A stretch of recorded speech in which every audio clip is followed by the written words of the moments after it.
This episode of In Defense of Ska is brought to you by The Odd Advantage.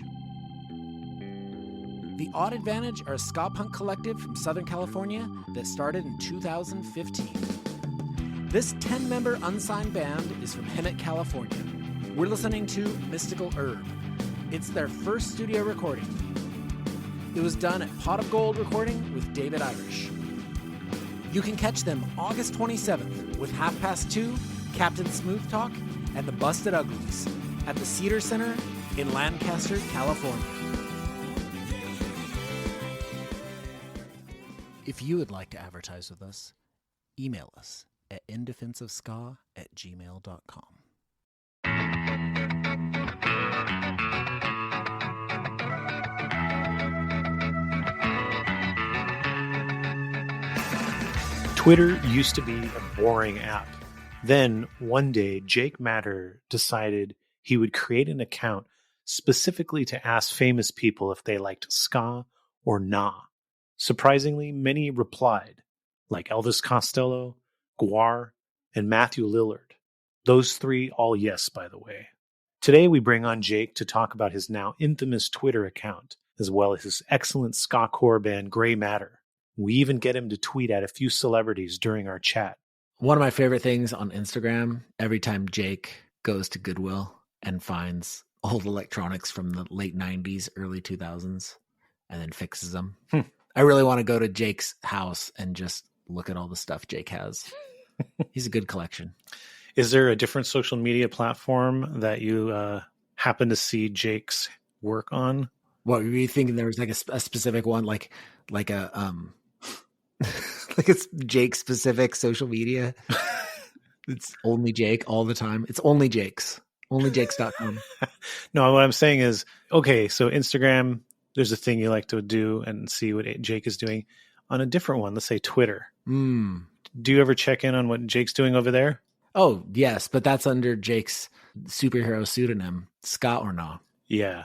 Do you know, like, I had thought about interviewing Jake real early in this podcast, and I thought it'd be really funny to do it as though Ska Or Nah was like, their identity was like secret and was not to be revealed, and have him do it like in a scrambled voice, like they do for when somebody's like under witness protection. That would have been so awful to listen to. This is a better interview than I had originally imagined this to be. So yeah, can you imagine that? Well, my name is Ska Or Nah. That'd be terrible. So here, actually listen to a good interview with Jake Matter of Ska Or Nah. Not the fake one that we didn't do. And Grey Matter. Not just Ska Or Nah. Grey Matter also. Yeah. Well, first thing though, is I want to ask you a question. It's a yes or no question. Are you ready? Shoot. Do you like Steely Dan? Yeah. Yes. Yep. So what's the big draw of Steely Dan? It's just really good. I don't know. It was just really easy to listen to during the quarantine when everything was so stressful that like you could just put on fucking Can't Buy a Thrill and it was just like everything's fine. And then like it started out as just like a relaxing thing to listen to, and then you listen to it and realize just like the musicianship and all those songs is insane. The lyrics are like really weird and funny and smart. Steely Dan fucking rocks. I wish, as much as I love the Ska Or Nah Twitter account, I really wish the Steely Dan one would have taken off as well. Now, the Ska Or Nah one works because there's a stigma against ska. Is there a stigma? Right. Would you say there's a stigma against Steely Dan? No. I mean, maybe. Some people probably don't like it, but not. I feel like any group of proficient musicians eventually comes around and has like a Steely Dan moment. Yeah, I would agree. In the 90s, when we were teenagers, Steely Dan was very uncool. Oh, yeah. Well, that's, I think, a little bit of the appeal also, is that like... Yeah, but I feel like they've come around, like, I want to say, like, 8 to 10 years ago, like, all the hipster, like, sites and all the people were, like, suddenly having a Steely Dan reevaluation or something. Mm-hmm.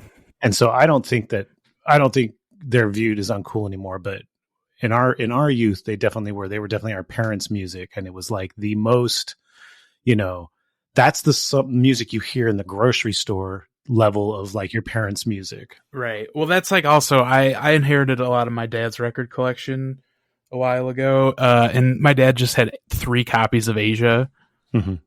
and it's just like, cool, man, I get it, but like, also, why do you have 3 copies of this record? Did one get scratched or something? I don't think so. Sometimes when you love a record, you just want to keep buying it. Sure. Yeah, I mean, that's fair. I certainly have done that with a couple records that I just have bought digitally, and I have on vinyl, and I have a cassette of for no reason. Yeah, I'd say the other band that's kind of come back around is Fleetwood Mac. Oh, big time, yeah. Fleetwood Mac also rocks. Yeah, everybody's super down with that. Yeah, that used to be the kind of band that if you went to the thrift store, Probably still. Yeah, you would see that record Rumors for like $0.25. yeah. And you know, I bet you that's not the case anymore. I bet you those records are worth money now because people like really love them a lot again, like, or you know, like younger generations, not just the generation that grew up with it. Yeah, well, it's like when I was growing up, when I was a kid, Fleetwood Mac was like commercial music. That shit was like all over commercials and stuff. And it was like funny because I also really like Fleetwood Mac, and like rediscovering Rumors, like listening to that for the first time, it was just like, wow, I recognize like half of these songs for like Capital One credit card commercials and stuff. You can go your own way, Capital One. Yeah, that was the Bill Clinton's song too, which is even hilarious. Oh wow! Do you remember that? No, it was it Go Your Own Way? Yeah, because I think they were trying to use it in a way that was like progressive, but the song's about divorce. Yeah, yeah. So yeah, maybe you should have picked something with a saxophone solo. God, could you imagine if that Fleetwood Mac song had a saxophone solo? Oh, they would have sold 20 million more copies. Yeah, I'm sure. Okay, so when we started this interview, we were saying we were going to try to get somebody to respond. Oh yes, yeah. Before by the end of the episode. Okay, I want you to ask Bill Clinton. All right, I'm assuming he's just at Bill Clinton. Yep. All right, asked. Aaron, who do you got? I want you to ask one I think that actually has a chance of responding. Yeah, and somebody I want to get on the guest show. So let's go through you, Melissa Villasenor from Saturday Night Live. Is she the one that just posted the picture of herself in the catbite shirt? Yes. So the answer is definitely yes. But if she responds, then the door is more open for her to come on in defense of ska. All right, it is asked. Also, because there's the picture of her in the catbite shirt, like I'm gonna get like 10 replies with that picture, and everybody's gonna be like, confirmed. Yeah. You know, it's not confirmed until they confirm, right? Until it comes from the actual account, it doesn't count. Yeah. See, this is like one of the main rules of Ska or Nah. Right. And also just because when people reply to the account, it drives interaction for my account and I get more followers. Yeah. That's part of the reason why I instituted that rule. Yeah. See, if you are like, you know, Ska fan 383 and you have 20 followers and you're giving Jake the proof, it's not helping. It's always appreciated though, you know. Well, yeah, I need I need Bill Clinton in my mentions as soon as possible. So, okay.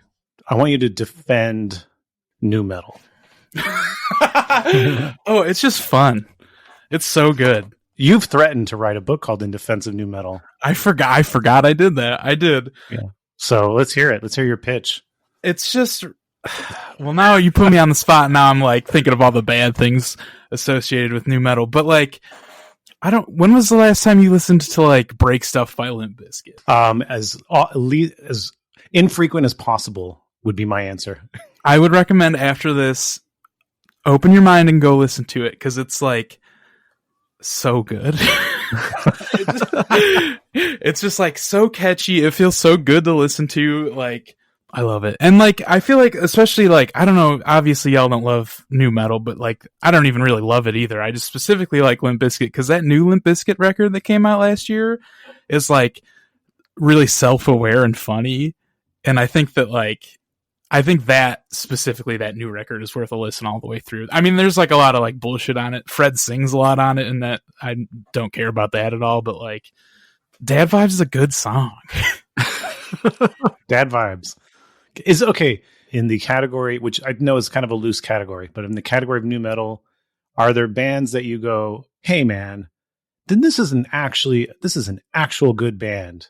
Like, yeah, they're fun, but they're actually good. Like, okay, is there any of those? I wouldn't. It depends. A lot of people like consider Rage Against the Machine a new metal band, which I really don't. No. But that would be like who I would argue for the hardest. Yeah. I would say System of a Down. I don't like listen to them. Oh, System of a Down's so good. Yeah. Yeah, System of a Down is way less cringy than people make it out to be. Yeah. System of a Down is probably the high end of new metal. Definitely. The gold standard, I would say. I really like Slipknot. Oh, me too. Yeah. Yeah, I don't know if I would consider that new metal. I mean, everybody does, though. Everybody considers it new metal. Isn't that just metal? It's weird. Yeah. No, you're right. They are totally lumped into that category, but I don't consider that band new metal either. And it's really just because on the first record or first couple records, there's like some rapping and there's turntable scratching. But it's also like just like grind and like noise. Yeah. Yeah. What about Deftones? I actually am. You are always tweeting about Deftones. I'm like, that's a band that just totally missed me. Okay. I can see that. I just think it's funny because, okay, so with both new metal and ska, you have like the big bands that like are still around and still have like a huge following. Right.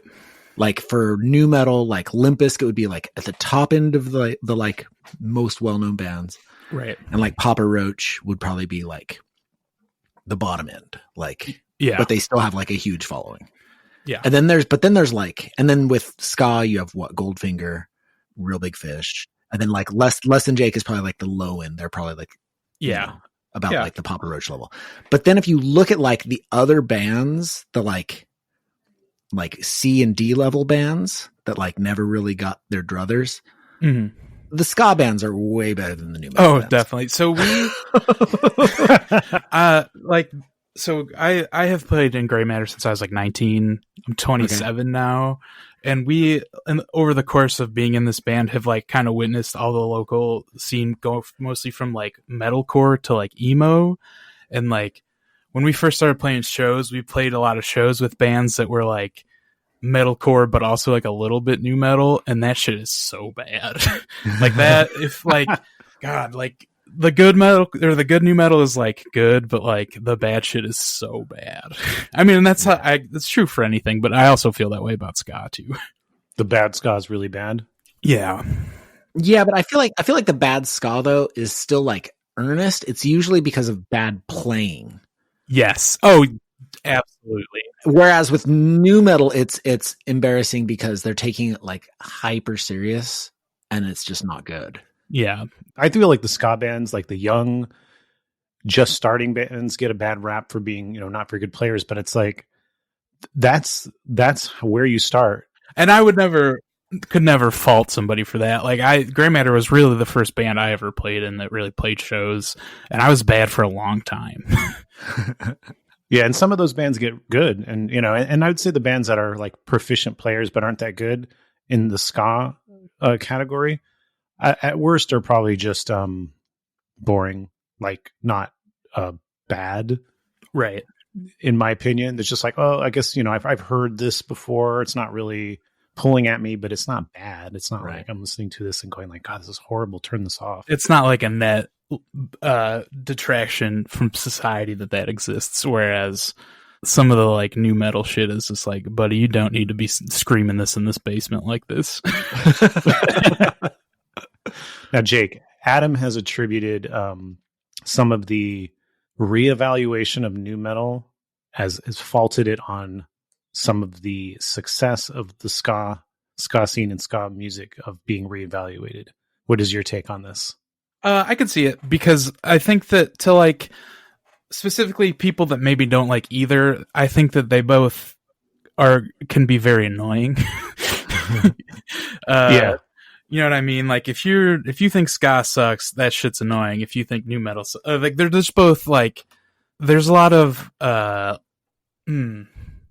just the way that new metal and ska both exist can be seen as really obnoxious, I think. Yeah.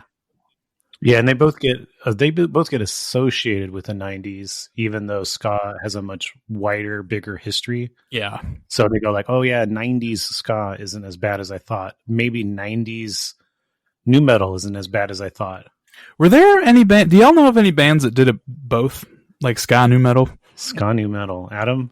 311, I guess. Did 311 are kind of reggae vibes. Would we say that they have ska in them? I would say 311 are the crossover. Like they're close enough to ska and new metal, Right? that they're the like missing link between the two. Mm. But I'll also always have to say that Link 80 played the Papa Roach album release show. God, that's so sick. Like they were down with ska. They had us play that shit. I've asked them on Twitter. Link 80's the missing connection then. Yeah, maybe. Unreleased Link 80 new metal album. I was hoping to talk about not ska for the first opening, but we still talked about ska. So let's jump into ska. Now, I want to talk about your account, Ska or Nah. Yeah. Right? Yeah. Okay. There's a nice overlap between what you do and what we do. Yes. Okay. Well, first, just anybody who's not on Twitter, just to explain Ska or Nah real quick. So I run this Twitter account where the entire premise is that I just tweet at celebrity. I'm going to check right now and see if we got any replies. No replies yet. I run a Twitter account where I just ask famous people on Twitter if they like ska. And because ska is so divisive, people either like, still the majority of people don't respond. But if you catch somebody that likes it, they'll say like, hell yeah. Or like, if somebody doesn't like it, they'll like definitely let you know. And it's gotten massively popular because a lot of like when people say no, it's almost always very funny. Yeah. Like they're just responding to some anonymous Twitter account. Like I gotta weigh in. Yeah. Like when Converge said, fuck no. It was like, nice. The best part about the Converge story is that somebody posted a thing giving proof that someone in the band liked ska after. A screenshot of their drummer that day posting on Instagram that he was listening to ska. Yeah. What was he listening to? It was something on Trojan Records. I don't remember what specifically. Okay. Sometimes you get like some interesting replies, not just yes, but you get like little stories and little tidbits. So sometimes we've mentioned your little interactions on this show a few times. Yeah. And also some of the little bits of information you've gotten have gone into the research on this fine podcast project that we've then asked people about and gotten more information. Right. So let's kind of go through the list of ones that I noted. Okay. You asked Ted Leo if he likes ska, and you got a whole story from him. Yes. Okay. We talked about that. We talked about that on the podcast. Yeah. I don't know if you listened, but I did. Yep. I was surprised to hear that he responded to your question like kind of angry. I know. That was like, my fault, I suppose, because I just will fire off and ask people like who I don't know, especially if somebody suggests it. Nobody suggested that, but it was like I was so surprised that he even responded, because I asked him just because I had been listening to, there's a new Ian MacKaye project that a record came out for in like 2020 I think it's called Koriki. Yeah. And their drummer I was like reading the Wikipedia article for it just to see what was up with it. That record's really good also. I recommend checking it out. But their drummer is Ian MacKaye's wife, and she also had played drums for Ted Leo. And I was like, all right, let's see if this guy's on Twitter. And then I asked him. Never heard a song, just was like, sure. I don't remember his exact response, but it was in the vein of like, how do you not know I like ska? Like, it was because I don't know who you are, man. I'm sorry. All right. So, Max Collins from Eve 6. Yep. We built a significant part of our interview around his response to you. Yeah. Which was, he said no, and then he got a lot of shit for it, and then he said yes. And he walked it back. Yeah. Yep. Yeah. Flip-flopper. Walked it back so far as to do a cover of an Up Ivy song with We Are the Union. And then tour with We Are the Union. And then tour with them. And do our podcast. Yeah. Yes. So you tweeted at him, it was like the day after or 2 days after he got his very first viral tweet. Yes. And that was totally why. It's just that, because like a lot of the time, if somebody's like a tweet like that flies across the Twitter account, I'll just this person's on Twitter right now, I'll ask, sure. And that was why I asked. A week before you asked him, no one was thinking about, the guy from Eve 6 is a hilarious Twitter account. He's just like, that's a band from the 90s. They had, this song. That's their status. Mm-hmm. He tweets out that he was a virgin when he wrote Inside Out, and that tweet blew up. Yeah, it's a great tweet. And then so you asked him the ska, and then I assume that him saying no and then him walking it back and saying yes, I think I'm gonna guess that increased the whole, like, I'm Eve 6, I'm Max, and I'm just gonna be kind of crazy on this Twitter account, and people are gonna not know what to expect from me and follow me for that reason. Well, and then he started tweeting at other verified, famous people and stuff on the Eve 6 account, asking if they liked the Heart in the Blender song. Yeah. And then eventually then he started doing, when he still does this, is he just goes, hey, such and such celebrity, do you like alt rock? Yes. Yeah. So it's like almost an exact copy of what you do. Right. So that's amazing. So that's definitely somebody who's who's taken a lot from their interaction with you. Yes. I was bummed. I was going to go to that show because that tour with We Are the Union came to Michigan, but we had just gotten a new dog and he's not settling in super well, so I couldn't get away. But I really wanted to tweet a picture with Max because we've really been full circle, I think. Yeah, that would have been great. So, okay, you tweeted at Laura Jane Grace, and you got a yes, and she said that she had skanked at a special show. Mm-hmm. So yeah, and then that was great because I asked her about that, and we talked about that. Yes. Yeah. That was a good day for the account. That was the first real big day because it was I asked her, I had asked the Mountain Goats, and they replied, and one other person, I can't remember who it was now, but it was I got 3 positive replies in about 45 minutes. Yeah, that's good. So that was a day of 250 Twitter notifications, and that was right at the because I was laid off and didn't have a job for all of 2020 and most of 2021. Yeah. So I just had nothing to do but sit on Twitter. So that was you're I have a job now. Literally, yeah. So we have not aired this episode yet, but it will air before your episode airs. And we had John Darnielle from Mountain Goats. Yo. Yet again, another overlap, because when you asked him about ska, I don't know if you remember this, he talked about a ska song that he wrote and never released, Peepin' and Skankin'. Now you're going to hear him recite the lyrics and sing the chorus and the horn line.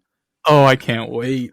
So, and then I don't think that we have you to thank for this, because that's the only mention I've ever heard of Peepin' and Skankin' was him replying to your question of do you like ska, and he was surprised that he's like, how do you know about that? I was like, you tweeted it once. He's like, oh, okay. I really hope that from the pieces he gave us that people tried to recreate the song. Somebody's got to be able to do it. Yeah. So you also you tweeted at Touche Amore. Yes. And they posted a picture of their drummer Elliot Babin they took his Aqua Cadets card. Yes, that was truly one of my favorite replies, actually. And that was great too, because we had him on and we talked all about that. Mm-hmm. Good episode. Because of the little bits of information you got, that was part of the research. See, that's the thing. A point I'm trying to make is that you're gonna add me to the Patreon. It's kind of doesn't just find out if celebrities like ska or not. You get information out of them, like little tidbits. Yeah, I mean that's truly my favorite part of the account is rather than somebody just saying yes or it's fine, because people that like ska like ska and really want to prove their connection, and there's a lot of wholesome interactions, like the Tony Hawk one. Oh yeah, mm-hmm. That's great. Tony Hawk replied and I almost deleted the account. that was game over. Yeah, I was like, "This not going to get any." More people may reply, but it's fucking Tony Hawk. Like, Yeah. this is as cool as this is going to get. And it was a good reply too. It was a long one. Yeah, I love that one too, because I made that dumb meme that like popped off, and it's just how he saw it. It was a perfect Twitter storm. But you can't delete yet because you haven't gotten your white whale yet. Yes. And that is Rivers Cuomo. Yes, Rivers Cuomo.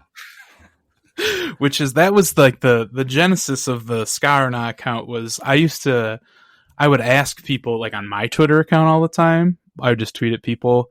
And then one time on tour, the band that we were on tour with, somebody like set up a Twitter bot that like 2 or 3 times a day just tweets at Rivers and asks if he likes ska.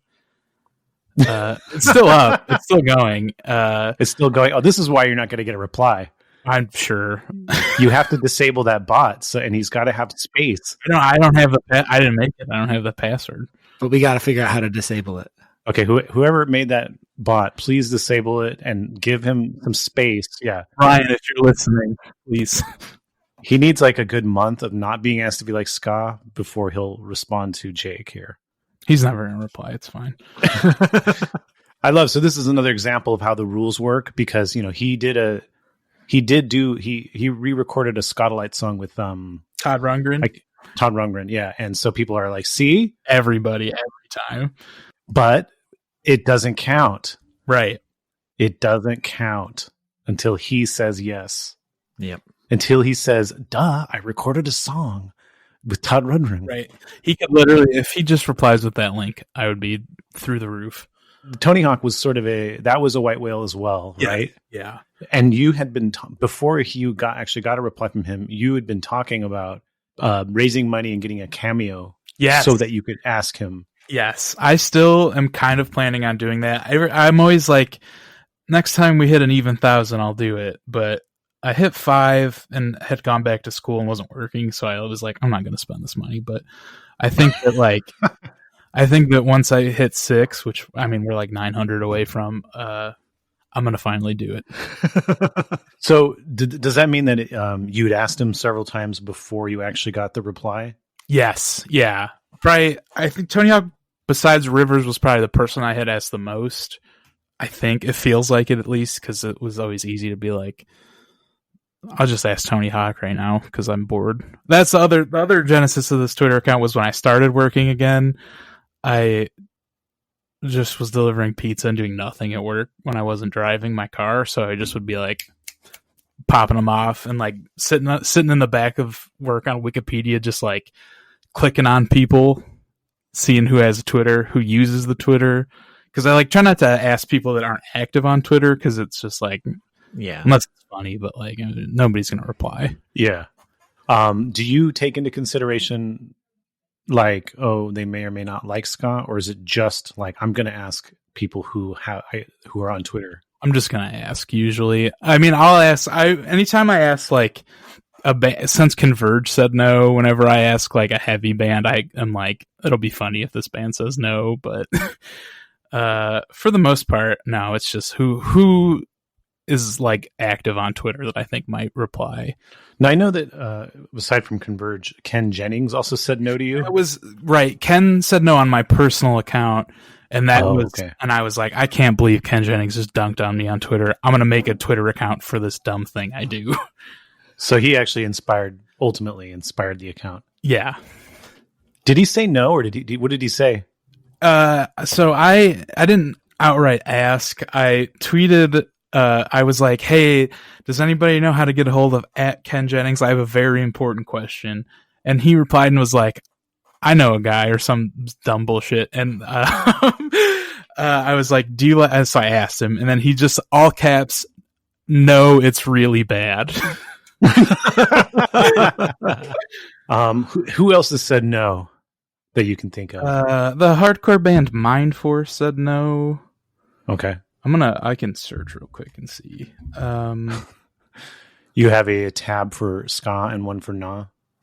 I actually have been like meaning to set up like a kind of a basic website where you can just see who says yeah and nah. Wow. Yeah. That'd be great.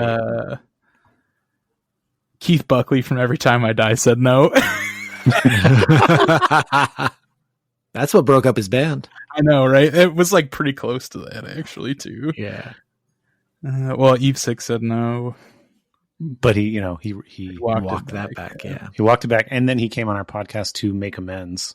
Right. God, Yes. I just found the fuck no from Converge is so funny. Yeah. Was the Converge fuck no the biggest moment of you getting an increasive fan base? Yeah, I got like 3,000 followers in like 8 hours. Because Loudwire picked it up.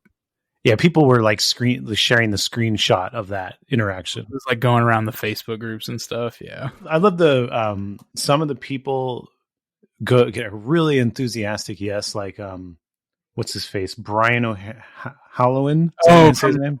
Dante from Clerks, right? Yeah. He just like big list of all the bands he loves. Mm-hmm. God, I forgot about that one. And he's like, who wouldn't like ska? Like that kind of thing. Yeah. The Elvis Costello one was a trip. I'm still convinced that's not Elvis Costello. No, it has to be him because he did like the old man thing where he replied to the wrong tweet. Oh, okay. Instead of replying to the tweet where I asked him at the time, because I had tweeted at Microsoft and asked if Master Chief from Halo likes ska, and they replied, and that was my pinned tweet. Oh, also if I like am looking for like a cheap yes, if nobody said yes in a while, I'll like go to brand Twitter and ask because they'll always say yes. Most of the time, like Velveeta Cheese said yes for no reason. Yeah, you got Arizona Tea. That was another one. Actually, that was one other overlap because their yes gave us the intel we needed to include that in our Pabst episode as one of the the various beverages to assess as who was most ska. I would say the real holder of that crown is Surge, because Surge was posting about it before my Twitter account even existed. Yeah, Surge. I'd say Surge, but also, Corey era Pabst. Yeah. Because he was posting about it for no reason at all. He wasn't being prompted. He was just posting about it. And and then of course the fact that he was making playlists with Pabst that had ska on it. I mean, yeah, we were on one of those playlists. Hell yeah. Yep. And so, did we establish this? What your rules are? Your rules are they have to say they have to respond, and you're really liberal in terms of what you accept as they like ska, right? Yeah, that's like my favorite thing is when somebody gives a kind of non-committal answer, or it's just like it's fine, just all caps. They like it because it's like it's fine. Yeah.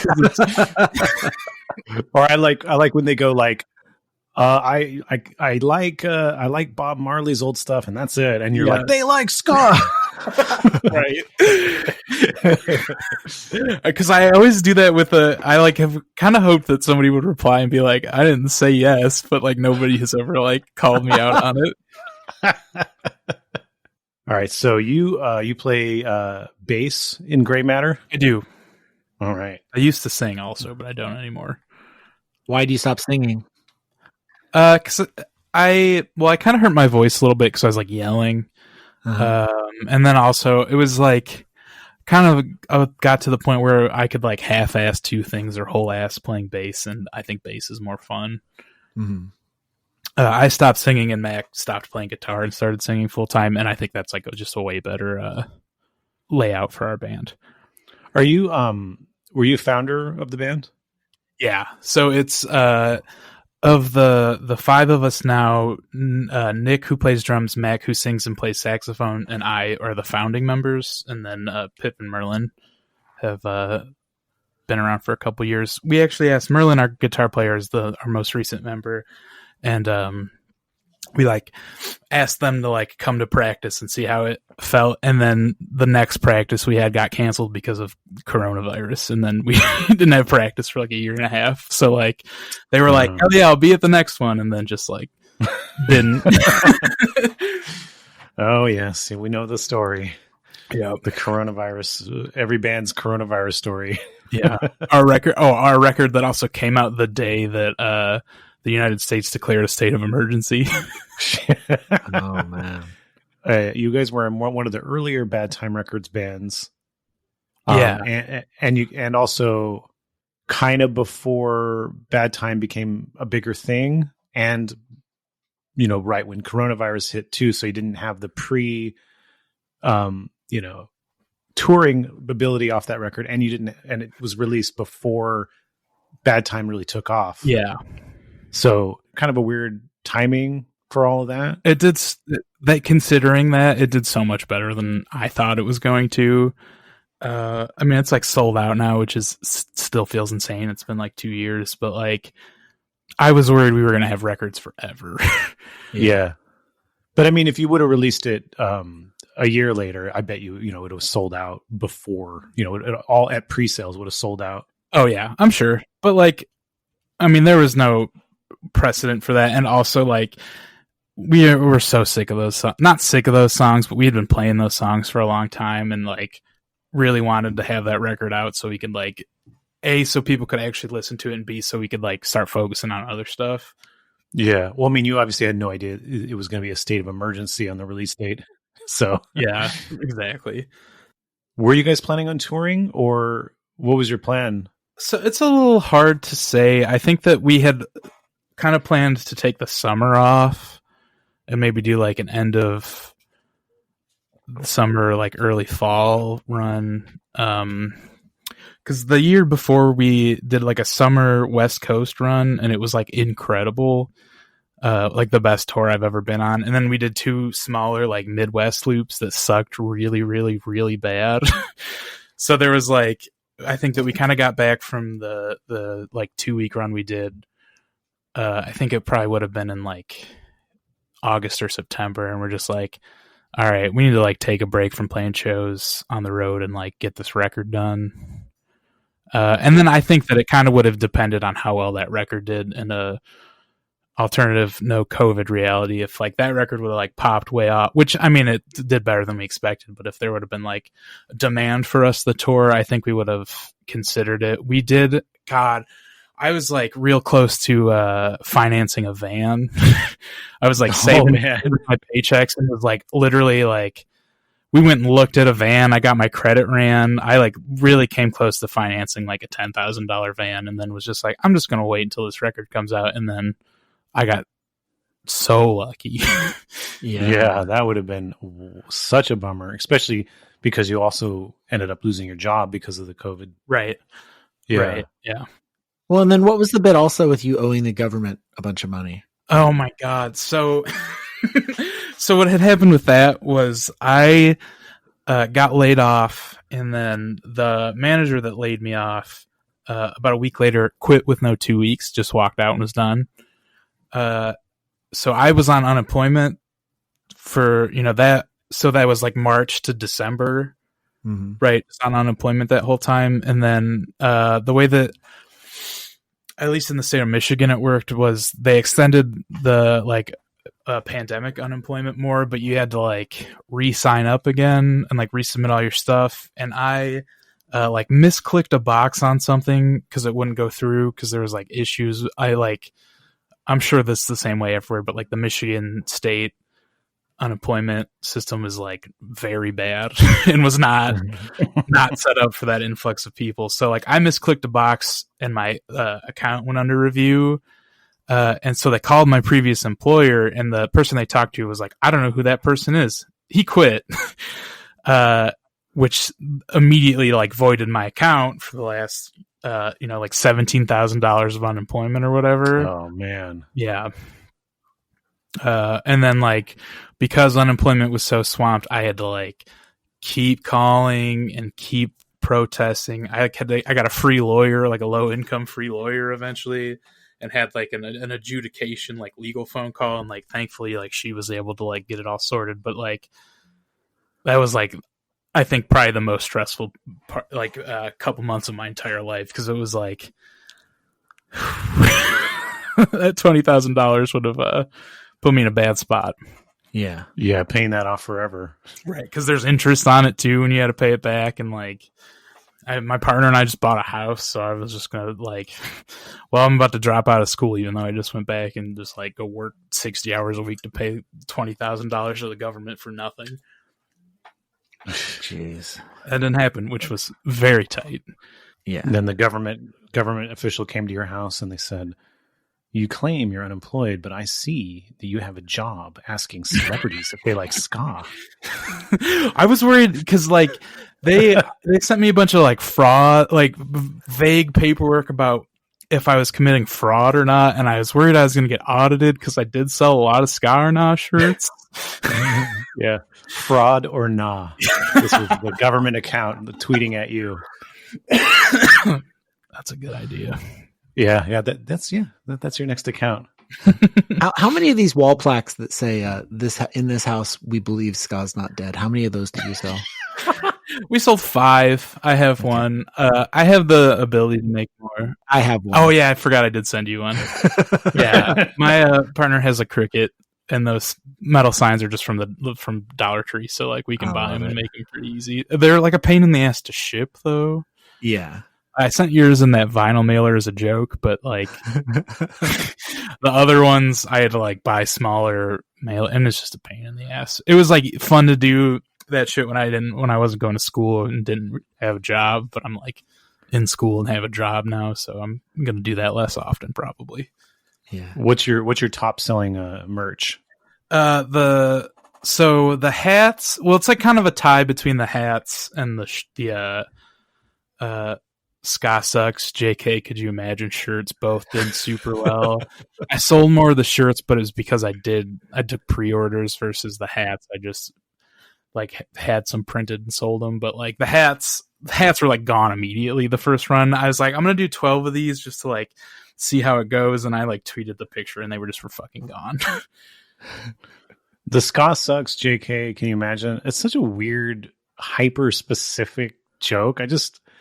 I get why everyone buys them, but what do people think when they see those on people? They're like, what are they talking about? I love people are always like, I was wearing my shirt today and some guy came up to me and was like, Scott does suck. And then I turned around and he didn't know what to say because it's just like, fuck, like that's the exact point of that. It's such like a dumb, because when I was like initially kicking around the idea, I was gonna either do Ska Rules or Ska Sucks, and I did a poll, and then like literally I was like at the last second I was like, what if it was this and like third option, and that just was like 5 times the votes of everything else. Everybody was like, that's so stupid and funny, you should do it. And that's like been my guiding principle for any merchandising for this Twitter account, is like it just has to be funny. Sure. So there's a hardcore band called Gray Matter with an A. Oh my god. Yeah, I know. How did you get mistaken or confused for them? So we did that West Coast tour in 2019, and we played Gilman. Very cool, dream come true. This fucking guy DM'd us and was so mad when the show got announced. I made one of the things he sent me is actually our Insta or our Spotify bio. Let me see. I'll pull it up real quick and read it to you. It's very mean. But like, yeah, people send. So I wouldn't care if people weren't so fucking mean about it. So I was like, I did the thing where I just was like being really sarcastic to this dude without being mean to him. Because he was like an older guy. He was probably older than you guys, even. Not that you're old, you're just older than me. But I was like calling him dad and stuff. And the funniest reply was, idiots. Not only is 10th generation ska the lamest music on earth, your band is even more unoriginal that you have to reuse a band name. I hope you have to commit the walk of shame every night on your tour this spring. And then he called us dweebs, but he spelled it wrong. How did he spell it? DWEBS instead of 2 E's. So dwebs. Dwebs. That should be the name of the new album. Well, we, being the fucking crazy people that we were at like practice and we're like, this guy is like DMing me this mean shit with his real name. And like, if you do that, like, if somebody has your name, they can just like Google you and find your phone number and address. And like, we were like really thinking about like just taking a band picture on that, because we were going like pretty close to his house, because he was like got mad that we were playing Gilman because he's like in the Bay somewhere, I think. and we were gonna go like take a band picture outside of his house and use it as the album cover. And then we're like, I wish you'd done that. right. We reconsidered because like, well, the plan was we were gonna take the picture outside of his house, use it as the album cover, and then mail him a copy. Like that, I think is a little too close to harassment. So we like, Yeah.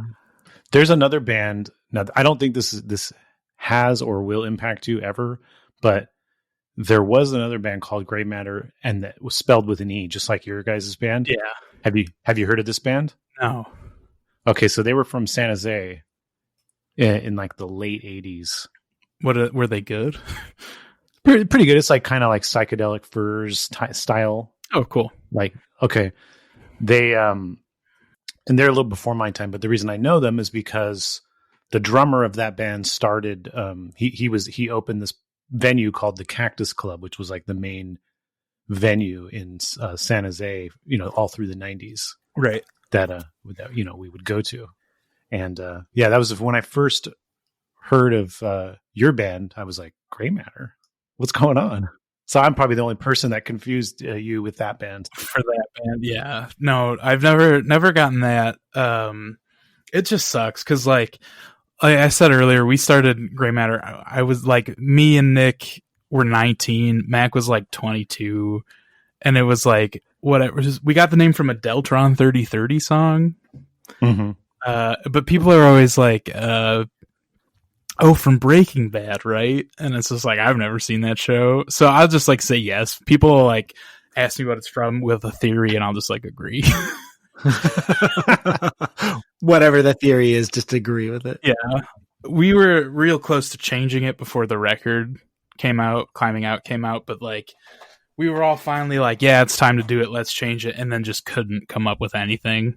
So did you have any band names that were being considered at all? Nothing even close, really. We like really, well, we did, probably part of the problem was we did the thing where we sat in a room together for like 3 hours and we're like, let's just figure this out right now, which is like the worst way to make a decision like that. So why is it when you are sitting in a room with somebody and you need a band name, why is it like every band name you come up with in those moments are just horrendous? Oh, the worst ever. Or just like the one good one that comes up is taken too. Mm. But like if you're on a walk or you're taking a shower or you're driving somewhere, that's when the good band name, and you don't have a band, you're not planning a band or anything. I mean, that's when the good band name comes to you. It just enters your subconscious mind like uninvited. You just can't force it. Adam, so when you Narboots, when you came up with that one, was there anything around you coming up with that? Well, that wasn't, I didn't come up with that. Stephen Heat, who was the drummer at the end of Dessa, that was just something that he would say. Like we'd be on tour and he would constantly just walk around in board shorts and that's it. Like no shoes, no shirt. And so he'd like walk out of the van into like a gas station and just like bare feet through like all the like nasty oil and puddles and whatever. And just be like, yep, strapping on my Nar boots. But that was a phrase. That was a skater phrase, I think. It is a skater phrase. Yeah. I mean, that's where he got it from. And so I just remember like when I needed a band name, I was like, oh, we'll just call it Nar boots. Like that's such a good like phrase. Yeah. So did you have that in your back pocket before? Yeah. So that was just like hanging around. See, yeah, that's what I'm saying.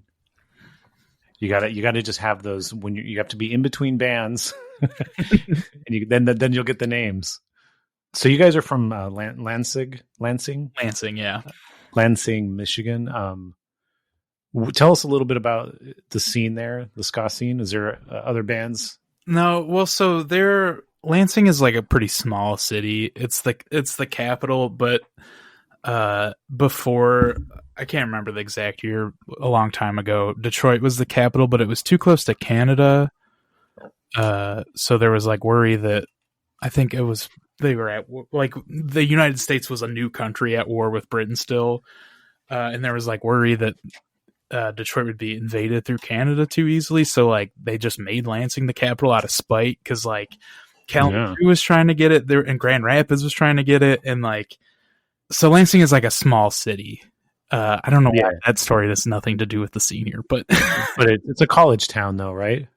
Yeah, Michigan State's technically East Lansing, but it's just right other side of the freeway, basically.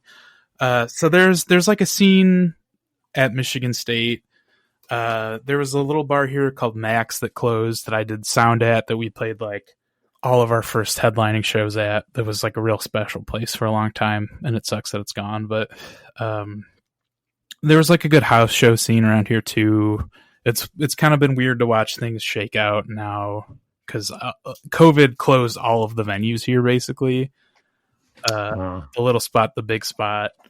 There's like one bar that has shows, but they've got like a bad PA and it's like a weird room to play. So like we're not gonna play there really, but there's like I'm on the booking committee for a festival here called Stoop Fest.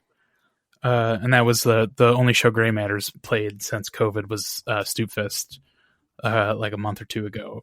It looked like you guys had an awesome turnout for that. Yeah, it was crazy. I think that like a lot of that owes to it being the first year since COVID, but it was like by far the best year of the festival. This is the first year I've been on the board, but by far the best year of the festival. Everything went great. That Gray Matters set was like one of those sets where like, you play and it's not like, well, that you like finish and you're like, I didn't play very well, but like that was very fun. One of those shows, because like playing outside sucks so bad, but like that's kind of just the reality of where we are with COVID. I think is that like we're gonna try to play out loud or outside whenever we can. Mm-hmm. But yeah, there's like a healthy little scene here. There were a lot of really cool bands doing stuff that are kind of. I don't know if they're still doing it. A lot of people like moved away during COVID. I haven't really been to many shows since COVID just because they're either like house shows in East Lansing that I'm not trying to go to really, or like because there's like a lot of co-ops over there that have shows that are just parties where bands play. But it's cool. Lansing is like a small weird little city that has like a lot of really cool bands. There's like we have toured a lot with a folk punk band called Rent Strike that Nick also plays in. And our old guitar player Emma's in. Emma also has a band called She Her Hers that I was in. Yeah, and there's all kinds of shit. Lansing is cool as hell. Love it here. Are you familiar with Bob Harvey? No. They are Lansing. Oh, legends. You know what? We have talked about this. Yeah, they were from East Lansing, right? Yes. Yeah. They're back. They started back in the 80s. Yes. Yeah, I checked that when we talked about it, actually. They have a few ska songs, but it's more like a little more reggae influenced, and then they kind of become a little bit more like alternative rock, like quote unquote world beat stuff. Right. I was a big fan of them in the 90s. Oh, cool. And they were on Conan O'Brien kind of in like the mid 90s when it seemed like they were about to blow up, but they didn't. Mm-hmm. But my favorite part of that story is that they brought their dog on stage with them, and the singer brought like a lounge chair, and he was like sitting in the lounge chair singing, and he had his dog next to him.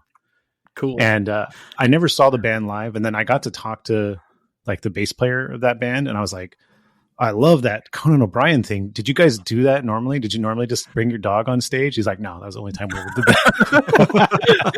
that. What a weird decision to use such a high profile show to do something so weird. Well, you got to do the weird, memorable shit when you're on TV, right? Because, like, yeah, I guess so. But they did bring their dog on tour. They told me that they brought the dog on tour, and then the dog would stay in the van.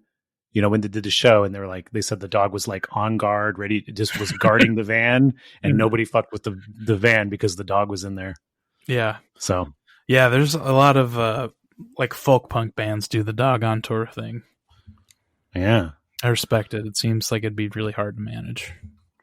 Yeah, I would feel a little weird about leaving my dog in the car for too long. Yeah, I wouldn't do that. Just do the sublime thing and have it walking around on stage while you play. Yeah. Gray Matter, you guys are kind of like, it seems like there's a lot going on in your music. It's pretty interesting, eclectic, tempos, other influences and other non-ska influences coming in. Yeah. I'm curious about some of your non-ska influences. Oh, yeah. Well, so we are from Michigan. There's a band that's from Grand Rapids originally called La Dispute. I don't know if y'all have ever heard of them. Mm-hmm. That band was incredibly impactful on us forming this band. That was kind of like the like common thing between, because we had, at least Mac and I don't, Nick like has got into ska through us, I think, but wasn't particularly into anything like past Streetlight Manifesto maybe when we first started the band. But that was kind of like the band that we all knew and like understood kind of. And I think that a lot of like that like post-hardcore stuff still shines through a lot. The newer stuff, y'all know that band Parquet Courts? Yeah. We've all been listening Yeah. to a lot of that band while writing this new record we're working on. And that shit's weird. I'm like really excited about those songs. And then like specifically I think Ceremony also has been like a really common influence through the writing process too for us. Touche Amore. Yeah, Touche Amore. Yeah, Touche Amore did a split with La Dispute in like 2011, I think. And that's like I think the gold standard for splits between bands, because they do like the cool thing where it's like both singers are on both songs. All the songs fucking rule. Yeah, I love Touche Amore. That band also was really important just for me specifically, formatively in high school.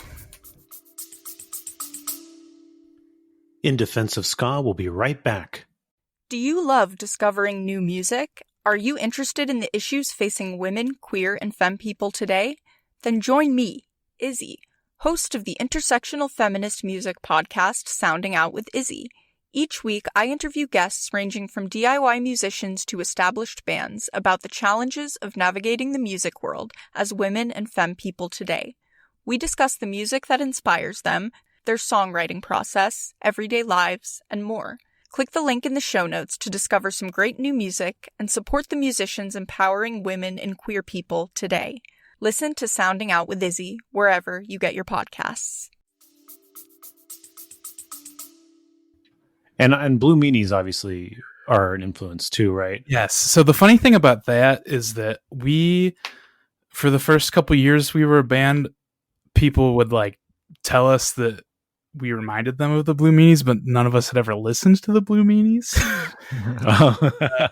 But it was, I think, partially at least because a lot of the like weird like ska energy influence we took was from bands like the Flaming Tsunamis and Fatter Than Albert, which I think is like a weird, right? So it's just influence of an influence. But like before the last record, we all really got into the Blue Meanies, and that's like my favorite ska band. What were the ska bands that you were into when you were younger and kind of in the very early days of Grey Matter? So I saw We Are the Union open for Less Than Jake in like 2011.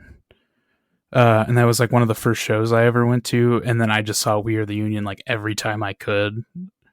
So like I think that in the realm of ska music, We Are the Union is like one of the most important bands to me. And the formulation of Grey Matter too, because that was like another one of those bands that we all knew and liked and could be like, let's just do some weird, cool shit like this. As an old school, longtime fan of We Are the Union, what did you think of the direction they took on the last record? Oh, it's great. I love it. Yeah. I always appreciate a band that can change musical direction and stay good, and We Are the Union did that very well. I thought Self Help was incredibly good too. Yeah, love everything that band does and has done. I was like in high school when I first got into ska. I was a pretty active Tumblr user, and there was like a good ska community on there. I like remember being on Tumblr talking to Jeremy from Ska 2 Network about how good We Are the Union are or were. It's like real funny to think about that now, because obviously Jer's in We Are the Union. Oh, this was pre-Jer in We Are the Union era? Yeah, this was like 2010. Were you into when you were younger, were you into the bigger, more mainstream ska acts, or did you just like the underground stuff? So I loved and still enjoy Less Than Jake. I have a Less Than Jake tattoo. I saw We Are the Union for the first time because I like convinced my mom to drive me to Grand Rapids on a school night and wait in the car. Grand Rapids is about an hour and a half from us. So I could see Less Than Jake for the first time. And it was great. Very good. Wait. What is your Less Than Jake tattoo and where is it? It's on my calf. I got it on my 18th birthday. It's just the Evolution Kid. Okay. Is there any other like bigger bands that you were or are into? Yeah, I mean, like when I was younger, like definitely Real Big Fish. I really loved Sublime in high school. I still will go to bat for that first Sublime record. I think that there's certainly some problematic shit on there, but it's very good. And Streetlight Manifesto, then, now, forever, always, fucking rocks. Was Less Than Jake the first band you discovered in this genre? Yeah. So the way that I like got into, I love telling the story because it's so goofy. The way that I like got into ska was that, so Less Than Jake had a song in that Digimon movie.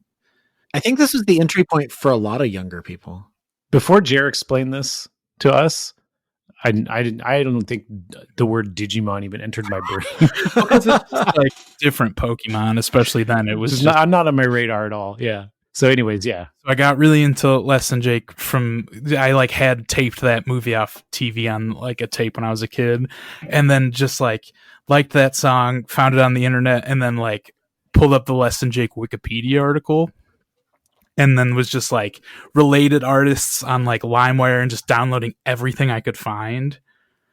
And that was kind of what opened the door for me for ska music. I also have an older brother that's 10 years older than me.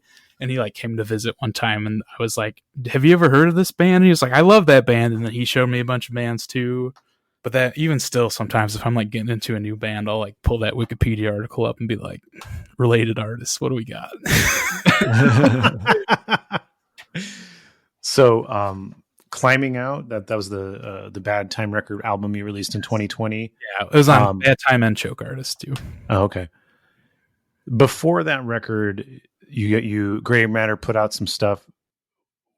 Was this your debut LP, or did you have any full lengths before Climbing Out? No, this is like the debut LP, I would say. There's like a weird kind of mini album thing that was just like a compilation of old songs. But we had never like sat down and been like, let's do a record, let's write this record until Climbing Out. There's also a split with Sharkanoid, right? Yeah, that was real cool.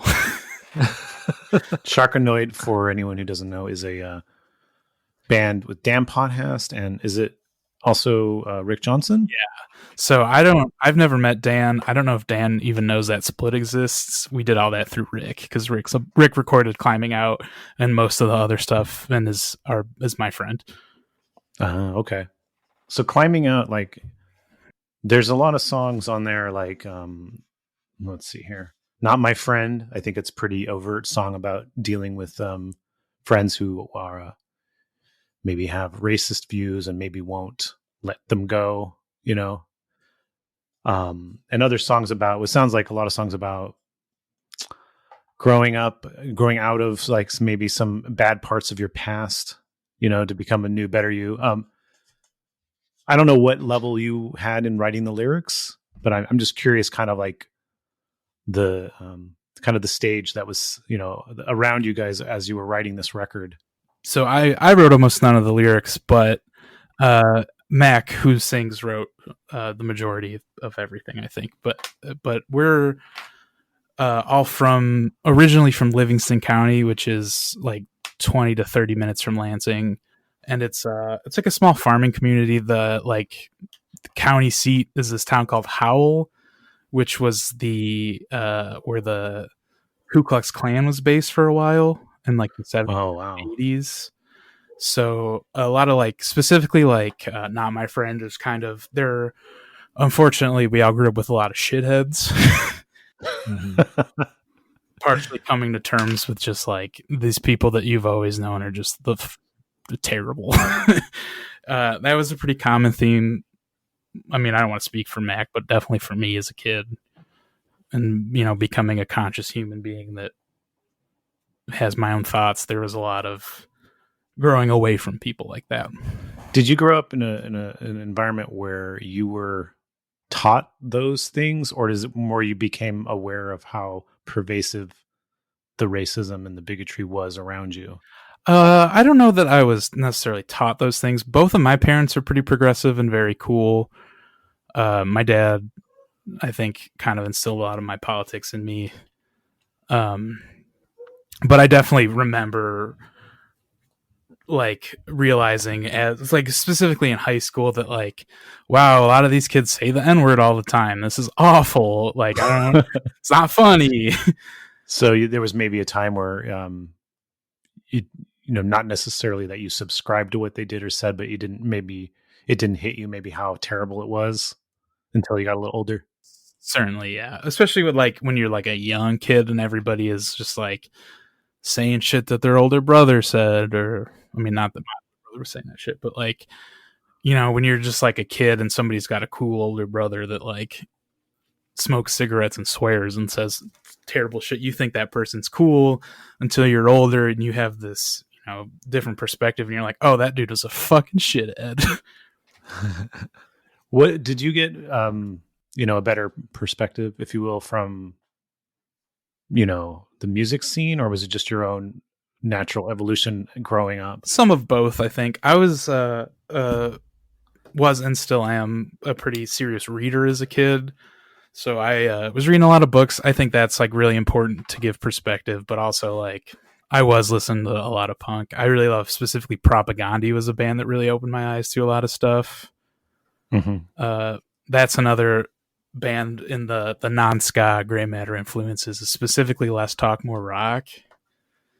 Whew, that album fucking rocks. I feel like reading, maybe more than any other kind of art form, is helpful to have you question your values and stuff, because, you know, with TV and movies, everything's so fast. Mm-hmm. But with reading, it's like a slower process, and you can stop and reread a passage. Exactly. Yeah. No, I totally. And your brain, it's a more an active process, so your brain is thinking along with it. So I think that there's a lot of value in reading, as opposed, you know, compared to other ways of digesting ideas.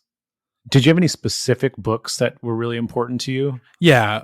So I think that reading for me a lot actually has been more impactful recently and kind of changing the way I think about things, just because like I've been reading, like I like did the thing, I got into punk music and was like, yep, racism is bad. And then not until in the last like 5 years, I started kind of reading books like I think that Our Prison's Obsolete by Angela Davis was really important for me.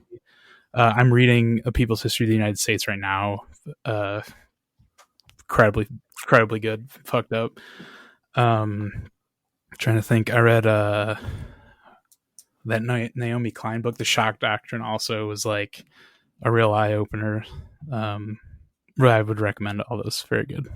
Okay, did either of our requests for people who like ska, did either of those get replies? They did not, unfortunately. Oh man. Well, if they do reply, you're gonna have to let us know. I will. We'll have to add an addendum to the episode. I'll run an ad. It'll be fine. All right. So I think that's the end of this episode. Oh, can I shout out my friend John? Oh yeah, please. Shout out to my friend John. If I did an episode, I'd say, hey, he's a listener. Yeah. What's up, John? Come to Michigan, John. Come to Michigan, John. And then come to Brazil.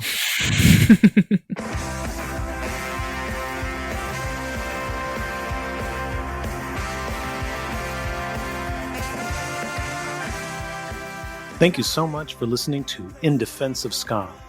If you've enjoyed this episode, please like and subscribe to the podcast wherever you normally stream or download episodes. If you haven't already, grab a copy of my book, In Defense of Ska, available at clashbooks.com. You can follow us on Twitter, Instagram, Facebook, and TikTok. It's at In Defense of Ska. And please consider joining our Patreon at patreon.com/In Defense of Ska. You will get monthly bonus episodes, extended interviews and commentary per episode, and access to the In Defense of Ska Discord. In Defense of Ska would not be possible without the great team that tirelessly works on it every week. So you should go check out their other projects as well. Co-host Adam Davis has an amazing band called Omnigon. Give them a follow on Instagram and Twitter. It's simply @Omnigon. And our editor, Chris Reeves, has a phenomenal record label and podcast called Ska Punk International. For more information, go to skapunkinternational.com. And if you've ever enjoyed one of the highly specific In Defense of Ska memes floating around the interwebs, it was likely the work of The Bands I Like Only Charge $18. Find them on Facebook, Instagram, and Twitter. And on that note, we leave you by saying, Ska now more than ever.